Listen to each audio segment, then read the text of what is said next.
Hello guys, আজকে আমি কক্সবাজার আইছি। তো আমি এখন শুরুতেই আমাদের মোবাইলগুলো যে আছে এগুলো আমি সব লোকাল এখানে লেখা আছে ভ্রমণ লোকাল, এই জায়গায় রাখানো হবে। তো এখানে আমরা জায়গা পাচ্ছি না, এখানে মানে জায়গা খালি নাই, সবাই রেখে দিয়েছে, বুকিং হয়ে গেছে। পরেরটাতে যাবো, পরেরটা যদি হয় তাহলে রাখবো। তো কিছুক্ষণ হাঁটার পর পরেরটাতে গেলাম, আমরা পরেরটাতে জায়গা পেলাম না।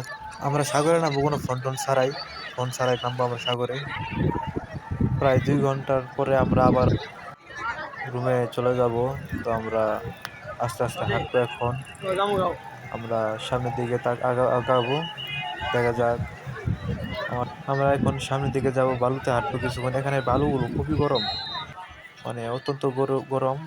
বালুগুলোতে হাঁটতে আপনার ভালোই লাগে, তো বেশিক্ষণ হাঁটা যায় না, খালি পায়ে হাঁটা যাবে না। আমরা জুতাটা আসলে আমাদের রুমে রেখে আইছি, কারণ এই জায়গায় জুতা মোবাইলে রাখার জায়গা পাই না, আর জুতা কই রাখবো। তো আমরা খালি পায়ে হাঁটলাম।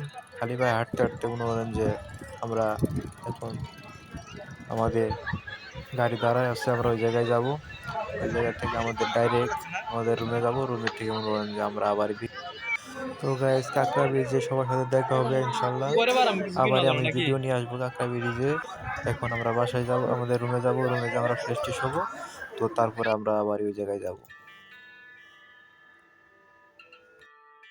চলে আসলাম কাঁকড়া ব্রিজ। কাঁকড়া ব্রিজ আর আমার পিছনে দেখতে পাচ্ছেন খুবই বড় একটা পাহাড়।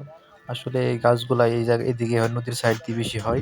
তো এই জায়গায় বাগানটা অনেক বড়, দেখতেই পাচ্ছেন। আর আমার সামনে যে আছে সাগর, আর সাগরের মানে সাইডে যে ঢেউগুলা আছে মোটামুটি অনেক বড় ধরনের ঢেউ, তবে এখন অনেক সুন্দর হয়ে আছে। তো ঢেউগুলা তেমন বোঝা যাচ্ছে না। আমার সামনে সূর্য, তার জন্য সামান দিয়ে অন্ধকার লাগছে। সাথে রাজু ভাই আছে, রাজু ভাই কিছু বলবে। তো রাজু ভাইয়ের মনটা খারাপ, মনটা বেশি ভালো না, তার জন্য কথাবার্তা কম বলে। সাগর কিন্তু আসলে কিছুক্ষণের ভিতরে ডুবে যাবে আপনার। তো সাগরের কাছে যায় দেখি খুবই অত্যন্ত ভালো ঢেউ। ঢেউগুলা কিন্তু আসলে এখান থেকে কেমন ছোট ছোট লাগছে, আসলে কাছে গেলে আরো বড় বড় লাগবে। তো আমরা কিছুটা দূরে, অনেকটাই দূরে আছি আমরা। তো রাজু ভাই একা একাই শিল্পী জ্বলছে, আর আমি তো ক্যামেরা নিয়ে আপনার ভিডিও বানাচ্ছি। তো আমি একদম কাছে, সাগরের কাছে, পানির সাথে একদম। দেখেন কত দূরে থেকে ঢেউ স্পিড, পানি কত উপরে এসে পড়ে। তো পানির ঢেউ কিন্তু খুবই বড়। আর আশেপাশে ঝিনুক পড়ে থাকে, আমি অলরেডি 2টা ঝিনুক আমার পকেটে রেখে দিছি। তো অন্ধকারের কারণে এইদিকে ভালোই দেখা যাচ্ছে না। দেখুন শুধু পানি আর পানি, পুরাটুকুই পানি। সাগরটা এত বড় পরিমাণ যা বলার বাইরে। আপনারা গুগল ম্যাপে দেখতে পারেন, সমস্যা নাই। গুগল ম্যাপে এত বড় সাগর, যার কোনো সীমানা নাই, উপর পাশে কোনো সীমানা নাই। তো আমরা দেখতে দেখতে আমাদের খুবই অসংখ্য অনেক সময় ধরে আমরা এই জায়গায় দেখতেছি। ওটা দেখতে দেখতে আমাদের লোকজন এখানে চলে এসেছে। তো রাজু ভাইয়ের আমি কিছুক্ষণ এই জায়গায় দাঁড়ালাম। ওই যে দেখা যাচ্ছে একটা প্যারাশুট দিয়ে একজন উঠছে, তাও আবার স্পিড বোট, সামনে স্পিড বোট, উপরে প্যারাশুট যে উপরে করতেছে।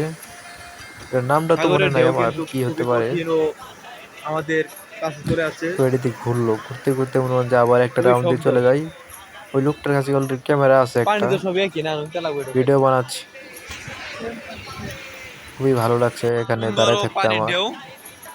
আসলে এই জায়গায় মূলত আসার কারণ হলো এই ঢেউগুলা দেখার জন্য।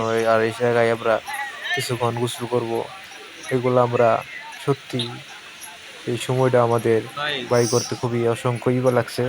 তো আমাদের ম্যানেজমেন্ট খুবই ভালো একটা কাজ করেছে। আমরা আমাদের ঘুরতে যাওয়ার সময় দেওয়া হয়েছে। তো অলরেডি আমরা ওই দেখছেন ঢেউ প্যারাশুটটা কিভাবে উঠছে। তো ওই লোকটার কাছে কিন্তু ক্যামেরা আছে, উনিও ভিডিও বানাচ্ছে। তাদের গ্রাউন্ড দেওয়া শেষ, এখন চলে যাবে।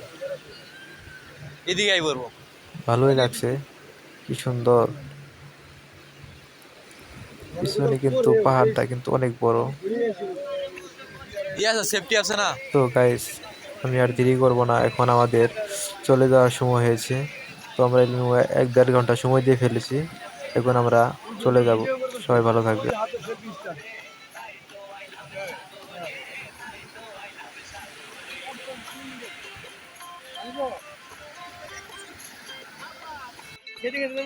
হ্যাঁ এই বিজাম গা ভালো লাগে